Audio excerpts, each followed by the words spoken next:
Hello, and welcome to Sacred Scars, Stories of Religious Trauma and Healing, where we explore the journey of healing from religious trauma.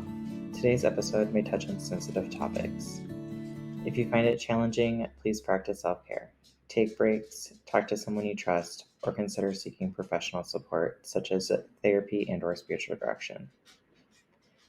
Let's dive into this week's episode on religious trauma, scholar activism, and community organizing with my friend and colleague, Isabela, whom I'll have introduce herself. My name is Isabela. I use she, they pronouns, and I am a liberative, faith aware community organizer at the Colorado Organization for Latina Opportunity and Reproductive Rights.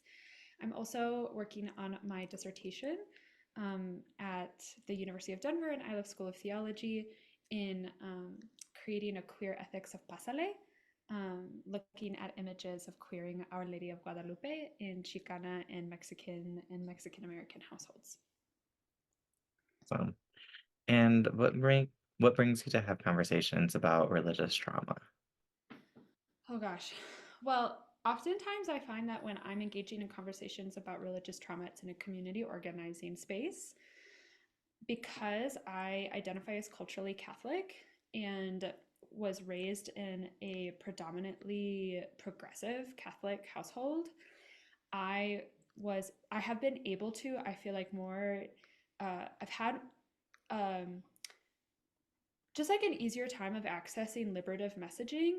Um, and because it was introduced to me so early on, that it was a very natural transition out of going to Catholic Mass and into just creating my own liberative practice. Also, academia supported me in that process. So when I show up in community organizing spaces with my liberative theological messaging, I have to be really sensitive because not everybody had the same journey as I. And there are folks, especially in community organizing spaces, who want nothing to do with the Catholic Church or any kind of religious or faith based community organizing. And so, as a faith aware community organizer, I have to be as sensitive to religious trauma as I am to religion as an outlet for community organizing or as an outlet for liberation. So I have to hold both of those spaces very dearly. So kind of taking a lot of like a trauma informed, also known as like a trauma sensitive approach. Yes. Okay. Um, it's also very aware and cognizant of the traumas that do exist within the realms of community organizing with like religious traumas and how religion kind of plays a role into a lot of those things. Yeah. Well, and especially because I do community organizing on abortion access. And for example, when I spoke at Latino Advocacy Days and I spoke about our current ballot measure in Colorado, Coloradans for Protecting Reproductive Freedom, I was speaking about it from a faith aware lens and from a perspective of Latine liberation theology and how I engage that as an ideology in my culturally Catholic support for abortion and abortion access. And in community, that was met with a lot of reactivity and emotions that were um, informed by a very specific hegemonic interpretation of religion. But me sharing this very liberative and, in my mind, like life-giving messaging about abortion access from a faith-aware lens was really disruptive for a lot of other folks' worldviews, especially in the Spanish-speaking Latina community, where it's heavily dominated the perspective of Marianismo, purity culture, machismo is like really predominant. I then had to sit down with quite a few folks about their feelings over what I had said, like the disruption that was occurring, um, and hold space for that. Um, and also receive a lot of criticism at the same time and like be told that they didn't believe that I was going to go to heaven and like being told that my perspective and my identities are damning me. That's a part of my lived experience in community organizing, specific and in within my community. And so having being able to go back to my family, like I said, that's very progressive and liberative in their cultural Catholicism, is really important. Like having those spaces where I can be held in the multitude of my identities, or the complexity of my identities and my perspectives, because even though I wasn't necessarily, even though I'm saying I was raised in a like culturally Catholic community that was really progressive and loving and liberative, that's not my day-to-day experience in a culturally Catholic community. So yeah, having those safeguards in place um, for trauma sensitive care for myself too is really important. Yeah. Yeah. It sounds like it was also like a lot of potentials for a lot of very intense traumas for yourself and your own well-being. So it's important. So the trauma sensitive approach is there. Yeah. Well, it's like the life of a community organizer is having to hold and do the emotional labor for folks in your community. I feel like I'm well primed for it, but obviously I'm not. I'm a human being, and like every community organizer will talk about burnout, trauma. Like these are topics that are front of mind in my like with amongst my colleagues and across coalition. Yeah. Yeah. And with a lot of like the activism work that's happening nowadays, a lot of the community organizing, there are a lot of like areas where like there is a lot of potential for the burnout and the trauma and the re-traumatization as well for folks who have potentially experienced traumas. What are some of the things that like you and your organization has done to kind of like potentially create some kind of safeguard to have these conversations in a healthy manner to be able to continue doing this work? Yeah, that's a really good question. Well, I know for me at Color we have a contracted like group worker. I want to say she's a therapist.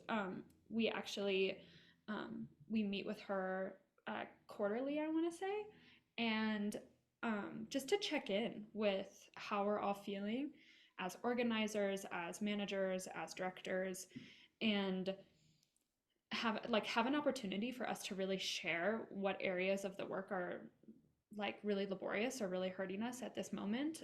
And because Colorado is at a very particular moment in history of like protecting abortion access, and Colord is at an even more unique position of having access to Latina voters, and Latina community and the undocumented migrant community. We're at this amazing intersection of not amazing. I mean that's like the nerd in me saying amazing, but like we're at this um unprecedented like intersection of justice issues in Denver right now with the forced migration crisis of Venezuelans, the work, the campaign to protect abortion access, the intersection of those two issues, making sure that undocumented immigrants also have access to reproductive health care. Like Colorado we are as the only Latina led reproductive justice organization in Colorado, there's a lot of pressure. um, and there's also because we're a Latina led, Latina affinity organization, the work doesn't end at 5 p.m. Like we all live and breathe the realities that we are advocating for, organizing for, managing. Like, so it's personal. Um, so being able to trust my staff members, I have to like have just a huge shout out to my staff at Color. I feel like they are my siblings and hermanas, and I feel a profound sense of trust. Um, I can go to my leadership, the directors in our organization when something happens to me in community, and know that I can share that load with somebody. I don't have to hold what happened to me in community by myself. Um, Being able to say, I'm carrying something really heavy and I need to share it. Can you help me? Can you share it? Do you have capacity? And being able to share. And then sometimes not being able to do that little check in of like, can I share, but just sharing because it's so intense and being met with so much grace and peace. So I just have to give such a huge shout out to my staff for our like intra community care. Um, and especially at this time when we are like faced with an intersection of social justice issues that we are also called to. Yeah. How do you like there's a lot of like emotion and passion with that. I could just see that in your face. How do you weigh that like with your own like faith backgrounds and stuff? If you don't mind me asking, you also Oh, don't have to oh, answer. you, I am, I'm a Cancer Sun, Cancer Rising, Enneagram 4. I wear my heart on my sleeve.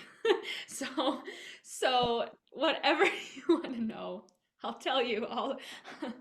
Um, so the way that I balance my faith with my community organizing and particularly the social justice issues, I came into this organizing work very upfront about how I am a culturally Catholic, like liberative thinking scholar activist, which is like a death sentence in academia to say, apparently, that you're a scholar activist, and I don't care. So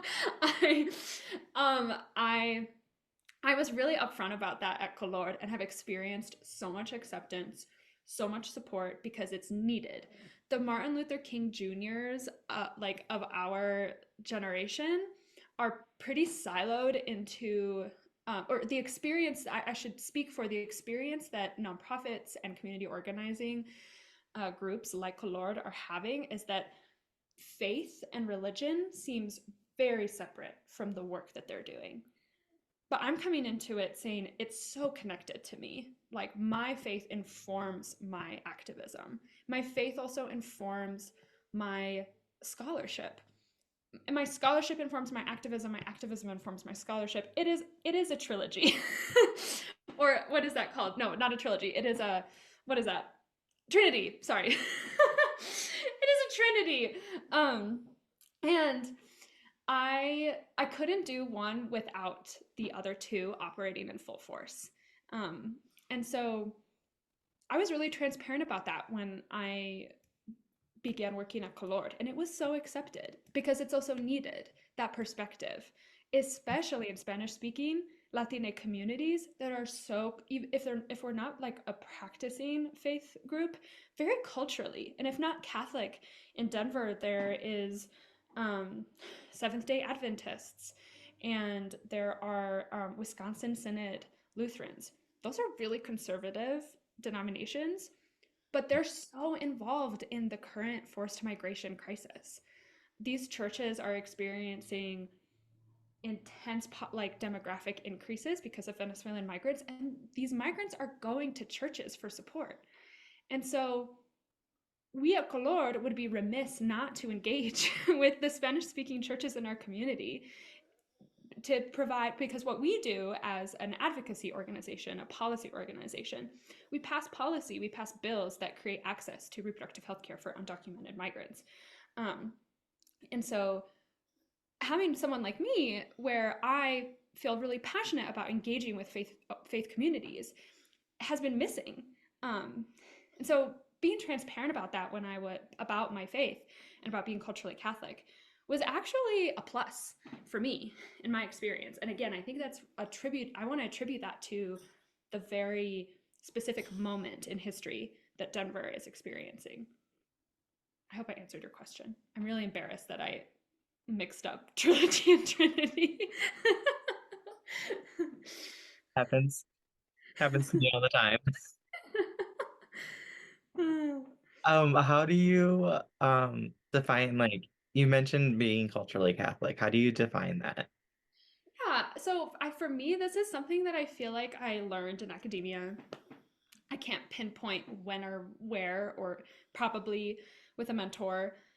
Um, I probably Dr. De La Torre, Miguel De La Torre, who's a professor at Iliff School of Theology of Latine Social Ethics, and he's my mentor and advisor on my dissertation. Um, and he and I were probably talking about my lived experience as a Mexican American with both indigenous ancestry and colonial Spanish and Arabic ancestry. So, and how I experience my Catholic faith is not in a way at all related to the doctrine of Catholicism, or even necessarily the theology of Catholicism, but the way that I experience Catholicism and resonate with it and continue to practice it is very connected to family and day-to-day colloquial phrases and my worldview. So I recognize that my worldview is really hierarchical. I wish that it was more collateral and communitarian. These are also conversations that I've had with Dr. Tinker, specifically when talking about worldview. That's very influenced by Dr. Tinker, who is an American Indian scholar. And I recognize that I can't change this worldview because it's so embedded in the fabric of my identity formation. So I don't want to dismiss it altogether, but acknowledge it, say, this is how I see the world. And it's okay that I can't change it, but it is my responsibility to shift my ideologies, to be more liberative, to be more life-giving.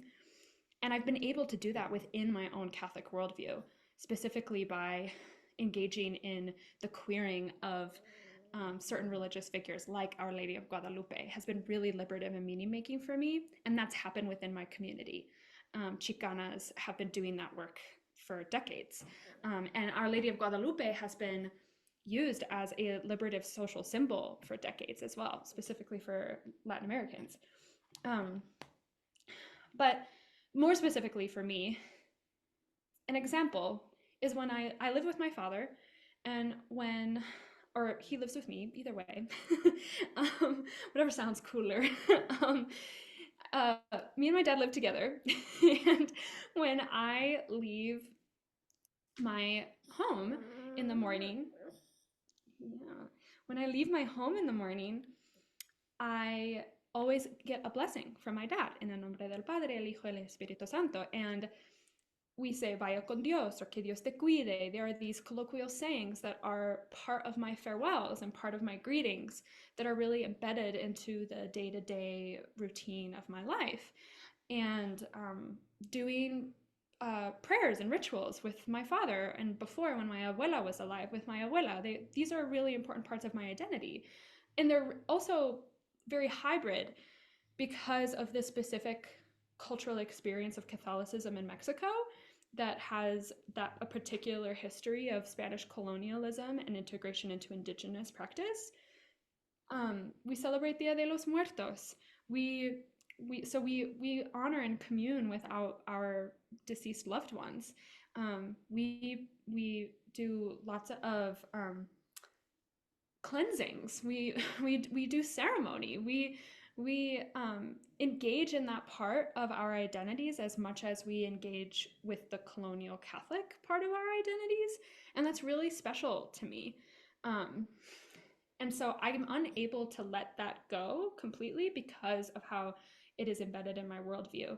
And it's supportive and helpful for me to acknowledge that, but still to hold myself accountable to shifting that worldview to be as liberative as possible, if that makes sense. Yeah, it's like sorry, as my hairs in my face, but it's kind of a hybrid of a lot of Iliff not preaches, talks a lot about the deconstruction and reconstruction. And it seems like a lot of the deconstruction versus and reconstruction of your own lived experiences have kind of occurred to bring in your faith background, your worldview into your community organizing and your scholar activism. Yes. Thanks. It's good to hear. I mean, I wish that if to be very, very transparent, being a community organizer and being in academia is really hard. It's because I do feel really supported in my community organizing that I'm a part of academia, and I feel like I'm given a lot of authority sometimes when I'm in certain spaces because I have a master's or and I went to seminary. Like in certain community spaces, I feel like that alphabet soup after my name gives me some authority to speak, which is great. I don't feel the same support in academia. And, and that's really disheartening because my academia is about what I'm doing every day. And so that's a really that I want to say, yeah, my activism supports my community, or my scholarship supports my activism, my community organizing. The institution of academia, absolutely not. I have to make my scholarship support my community organizing, um, and find mentors who are okay with that, which is really hard and not everybody's experience. So just want to acknowledge that. Yeah. I was actually going to ask about that because even in my own experiences, because I'm still considering a PhD, but I'm not sure, because of that like sense of like a lot of support in the activism community organizing world. Like I even get a lot of support in my own worlds of like activism and like social work worlds. But in the world of academia, as a disabled person, I'm Mm, oftentimes like felt othered or mm, talked down to. mm, And I see that happening to folks who come from other marginalized backgrounds, so like folks of color, mhm. uh, Yeah. especially folks who are like indigenous, Mhm. and the queer community, other disabled folks. There's a lot of gatekeeping in academia. Yes. And there's a lot of there is it's a capitalist endeavor. It's we as PhD students are we are make the institution is profiting off of our intellectual labor and our scholarship. And at the end of the day, that's what we are. We are checkboxes for institutions, to build uh, their own like capitalist academic empires. And I mean, I'm throwing around some big words, but like that's the experience. And if you don't produce, if you are not as productive as possible, then you're told that you won't get tenure. You won't be able to succeed in this world, um, which may be fine for folks who are in academia that is not intersecting with social justice or ethics or Latine social ethics. Not dealing with academia at the intersection of some lived experience of oppression. That might fly. um, but when your scholarship is based off of your lived experience and you're engaging in theory that has been constructed around your marginalization, the kinds of compartmentalizing and the process of exploitation of your lived experience for this academic capitalist gain, it's really hard, like mentally, spiritually, emotionally. And that's why having going in I would tell anybody, if you're going to get a PhD, make sure that you have a mentor that you can say all of your deepest darkest thoughts about your PhD experience to, because it's the institution only cares about your what you can produce. And as soon as you're not producing what they want you to, you're you can one can feel the shift in value. Um yeah, anyways, I don't want to get too I could probably because I'm coming on to 6 months of being a community organizer and in academia. I mean, there's a reason why I pivoted. I was actually told by an unofficial mentor, do something else besides academia. Have something else just in case, because it's a lonely road and it's really hard to secure a professional career in academia. And so I listened, and I've been doing work that I feel like really fuels my soul. And my academia has definitely been put on the back burner, um, because I want to be walking the talk. I don't want to just be writing. But um, both are important. Both, a balance of the two is the goal for me as a scholar activist. Um, but establishing that balance is really difficult. Yeah. Yeah, it's words. Do you know Dr. Jackson, Reverend Dr. Jackson at all? Love, yes. Uh, One of her sermons that I listened to recently of just like doing the work up here and then doing the work out there kind of stuff. mhm. Yeah. Yeah, Dr. Val Jackson. Yeah. Yeah, she was my internship supervisor at Iliff School of Theology when I was doing my internship at Colord years and years ago. And I so appreciate her care.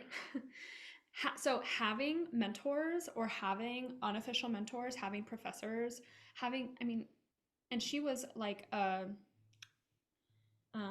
visiting, or she was on for the internship course, so she wasn't like a long-term professor at Iliff. She wasn't part of faculty, but she's in community, right? Because she's a reverend. And she's actually spoken at the Capitol on behalf of the campaign Coloradans for Reproductive Freedom. So I've seen her recently. Um, and I just so admire and look up to her ability to care for folks who are who are in their Masters of Divinity programs, training to do the work that she does. I wasn't even one of those folks. I'm not a pastor. And when I was getting my master's, it was not in divinity, it was in social justice and ethics. And her ability to care for me as someone who had a future at the time, I was still discerning, do I want to go right into community organizing or get my PhD?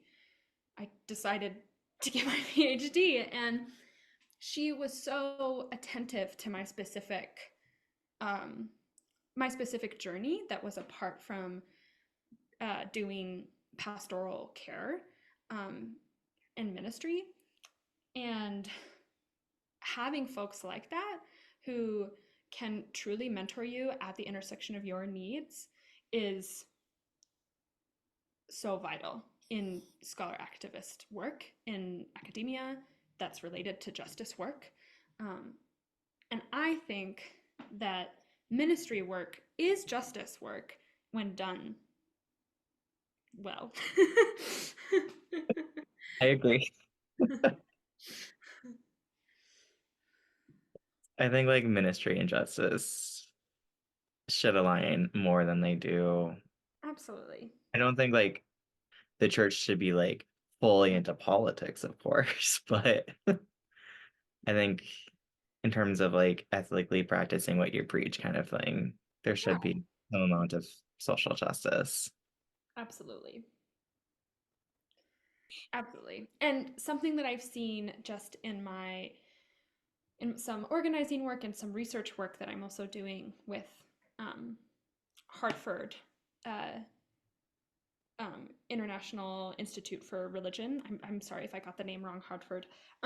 But I am engaging in a research project exploring the impact of the pandemic on Denver congregations. And one church in particular that I'm working with is a bilingual Wisconsin Synod Lutheran church, very conservative theologically speaking, but so active in the migrant justice movement that's happening across Denver. And churches specifically are the institutions that are showing up for migrants the most, because migrants are going to churches first. Um, so, kind of like I said earlier, um, it really behooves of community organizations to engage with their faith communities, because that, especially in Spanish speaking and Latine communities, that they're going to churches first for resources and for support. And so building those connections is so important. And across ideological differences, which I have been able to do at this very conservative congregation, Yeah. I feel very welcome there because of my identity, because of my um, my Spanish speaking abilities, and because of my um, dedication to migrant justice. We align, and it's really, I think, fascinating to see such a conservative ideological congregation accept and join me in my efforts to elevate access to reproductive health care for migrants. And so, again, like, I think that there is this overall narrative that religion, in community organizing spaces, there's this narrative that religion and faith-based communities are exclusive, judgmental, traumatizing, and those are all very valid. Um, and at the same time, ministry, even from a very conservative ideological perspective, can and should show up for justice issues, because that's where folks, specifically from a migrant perspective, are turning to. They're turning to churches. Um, Yeah. Because in most cases, the churches are the ones who at least are going to be a little bit more of a safer place than, say, a human services office for someone who's like just coming here from a different country. I was having a conversation with a woman yesterday at a church that I work at, and she was telling me that a friend of hers has been trying to apply for Medicaid and has been going to the service office for support with the application, and that even though she meets the qualifications, continues to get denied. And she thinks it's because of just ethnic, racial, and language discrimination. They're having a hard time communicating. There are the resources there for translation and support are few and far between, at least at this specific office, and I'm not sure where. So but this is just an example of the feeling in the community is a lot of fear of judgment and rejection, kind of regardless of the ins and outs and nitty gritty details of where this office is and why this person was actually denied. The feeling in the community is they're not going to accept our applications. Like, as soon as they have one look at us or hear us, they don't want us to have government benefits. That's the feeling in the community. Um, so, yeah, government service offices are not the places that immigrants, or even long term residents, or even folks who have attained citizenship but still look a certain way or talk a certain way, don't feel safe going into government offices. But they feel safe going to a church. Yeah, that's kind of why I mentioned it, because like having worked in a human services office years ago, of course, I saw it like their translation services, like they do have like a couple staff members who vaguely speak Spanish sometimes. Mm-hmm. But if those couple staff members aren't available, then you have to use this like phone line service thing where you call this other organization Oh and go through God. these loops, press all these numbers to get like connected to a specific language. And then the person has to talk on the phone to to the translator on the phone, and the person on the translator translates it to me, and then I like talk to the translator and they translate it to the client, like, and it's all done over the phone. And it's super confusing, and like being a hearing impaired person, Mm. never fully understand what people were saying. So half the time I would just like ask someone else to like Yeah. there's things I couldn't understand. And honestly only lasted 6 months at that organization. Then I got a good scholarship at DU. I was like, I'm out. Yeah, good. Government offices are not safe for marginalized communities, especially if you're not fluent in English. Yeah. Yeah. Yeah, absolutely. I mean, that's the feeling. Um, I mean, and that's even just like one barrier. I mean, we could probably list the barriers in government offices, like and also just, I feel like, specifically talking from a disability justice perspective, which is something that I'm wanting to be I've been more sensitive about, as even as I'm like walking through my community, just walking from one street to another, and how many like street crossways don't have like the audible like walk, or stop, and um, how and Mhm. curbs and access to buildings, important buildings. Like there are so many barriers to accessing the benefits that folks need, the folks that need them the most.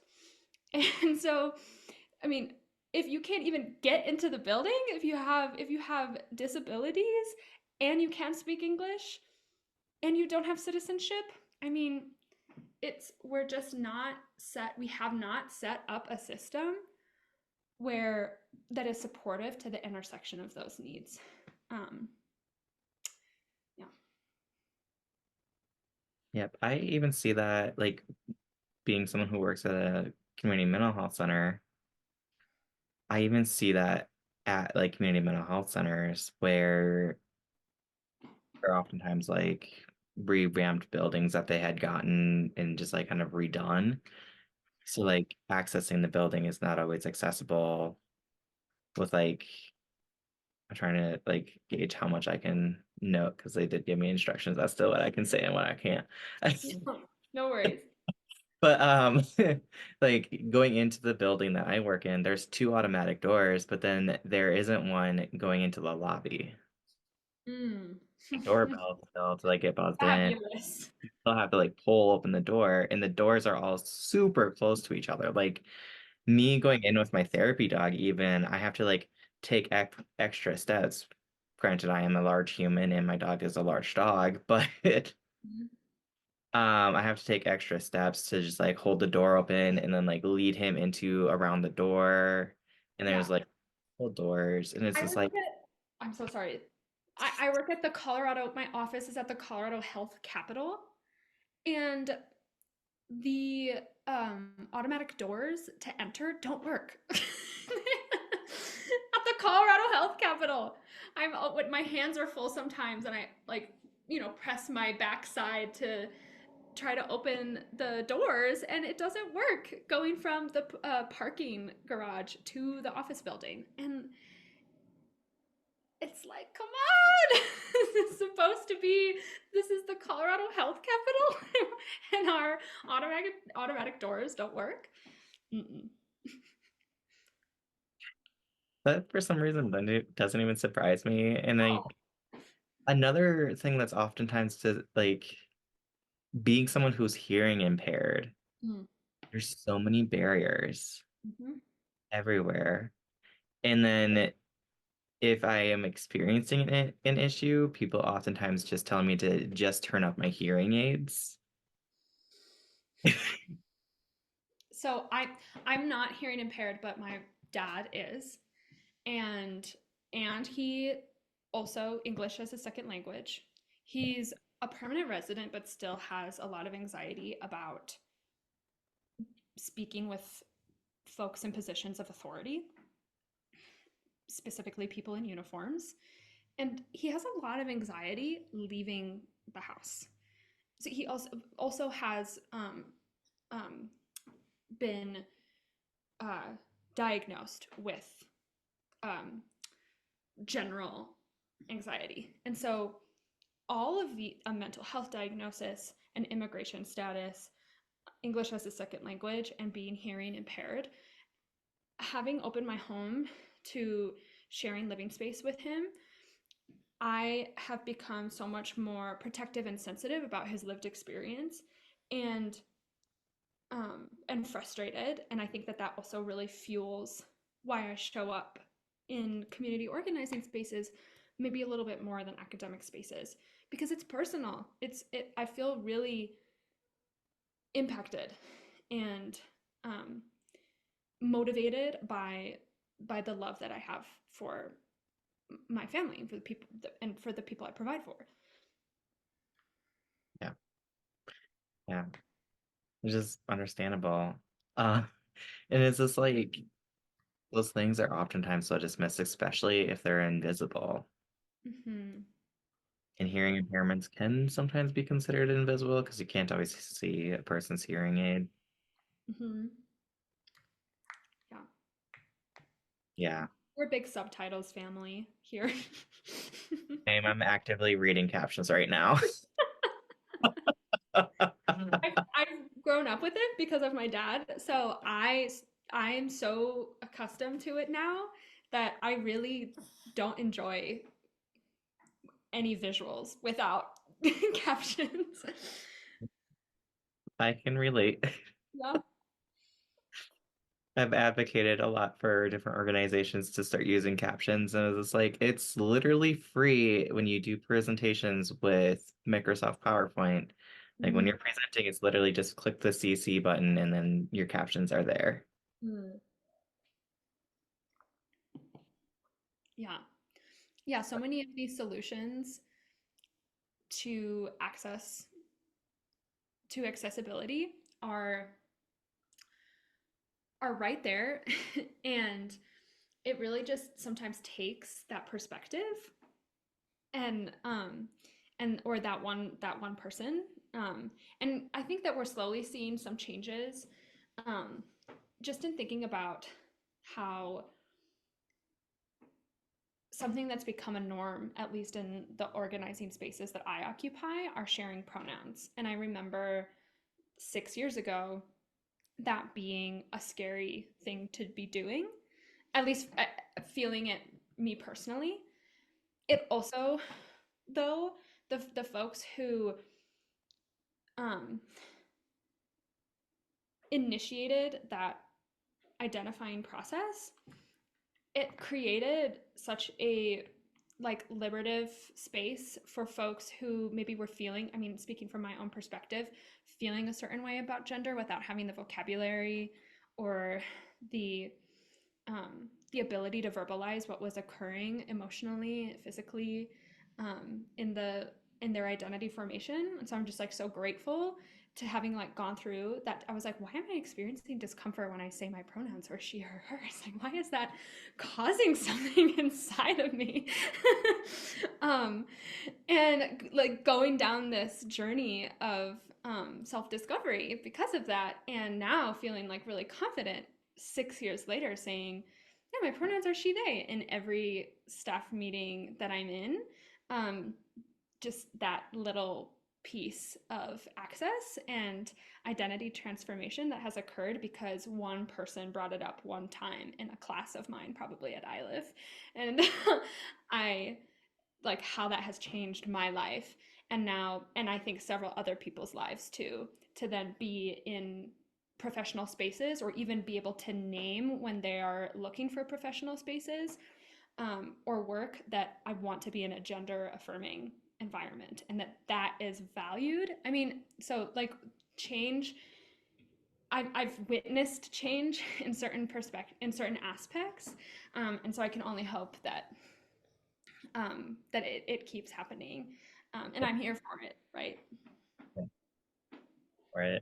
Um, also like I don't know if I told you, but like one of the main reasons why I chose Iliff was because of its affirming environment. Like Mm-hmm. my thing when I was looking at seminaries was I immediately outed myself as being like trans non-binary just to see their response. Like some seminaries straight up ghosted me. Mm-hmm. One of them actually ghosted me for like 6 months and then emailed me back saying that I had to like agree to their like faith statement. Mm-mm. And their faith statement was actually like pretty Homophobic. homophobic and transphobic. I was like, Yeah.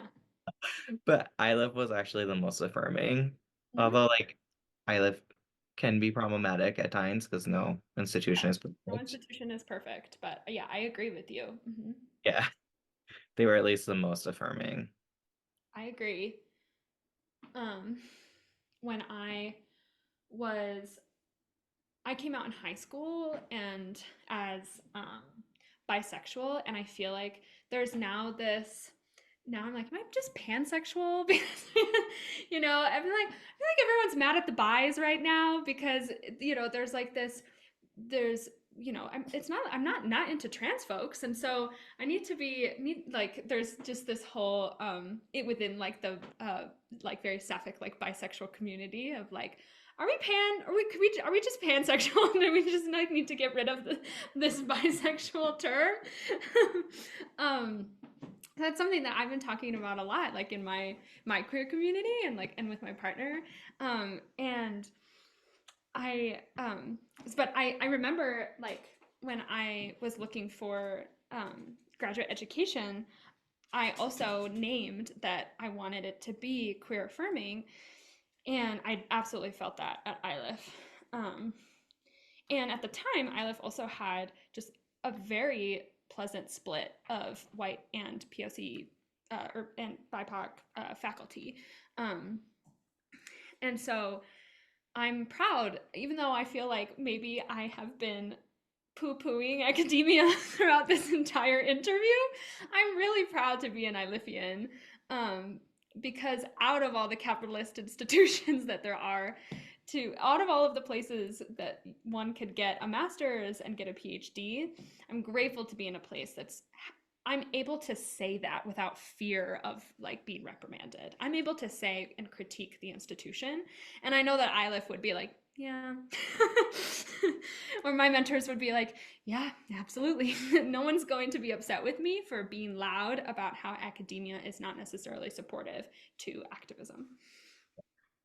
Yeah, and Iliff seems pretty like responsive to criticism because I've straight up Yeah. criticism to some of their leadership before, Mm-hmm. um, when I was a student there, Mm-hmm. and I think even during like like when you're graduating, they do that like assessment kind of things where you meet with a group of people and talk about things. Mm-hmm. I think I provided some like constructive feedback of just regarding like accessibility. It was not fully accessible for like someone like me who's dyslexic and hearing impaired. Like it was not fully accessible, and it took a lot of work to be able to participate Yep. fully. And I don't think I was able to fully participate as much as I wanted to because of a lack of accessibility. Yeah. Yeah. Absolutely. Well, I'm glad you were able to have that conversation and give that critical feedback. And Yeah. But like at least iLive does seem mostly responsive when like people are providing feedback, and like you're not going to be reprimanded of just being like academia is very toxic. right, right. Or you're not going to lose your funding. Like that's a big thing in PhD world is like potentially losing your funding if you Yeah. upset the wrong people. Yep. But it's good. It sounds like you're super supported by them. Yes. I mean, with Delatorre being one of you, Dr. Delatorre being one of your advisors.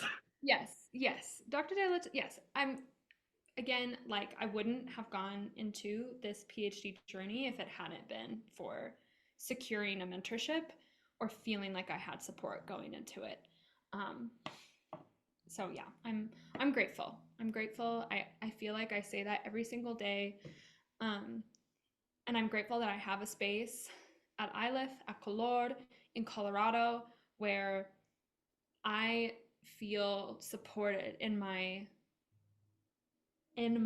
ongoing um, efforts to insert myself in social justice, insert my identities in academia, and insert my academia into activism. I feel really supported, so I'm really grateful.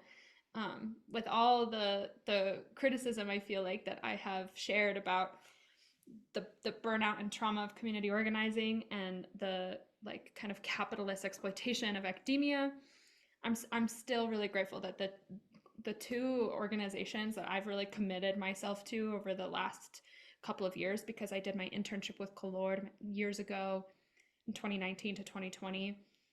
Um, I'm grateful for the support that I feel at the intersection of all my identities. And not that this is an ad for either of those organizations, but check them out. I've been telling Iliff forever. I really want Iliff to hire me as like send me out into the world to talk about Iliff and to talk about the social justice and ethics program. Dr. Kruzmark almost did, but then they were like, "You're a PhD student. We can't like hire you for this job, this like work study position." I was like, "I just want to. I'm already always talking about how amazing Iliff is, so Yeah. pay me to do so, please." You got like some kind of sponsorship for them. Yeah, please. Sponsored by Iliff Theology. But it's true. I guess like looking what wow. I'm just stumbling on my words left and right today. I apologize. I think we're coming up almost to the end too, it looks like. Yeah. What would be some of your like closing thoughts? I think just what I said too. I was like, I really think that, you know, I I'm grateful to Iliff, I'm grateful to Kalord, I'm grateful to you for us connecting. C and I started out together in the same cohort. We were both in social justice and ethics together, and then they left me. Um, but that's okay.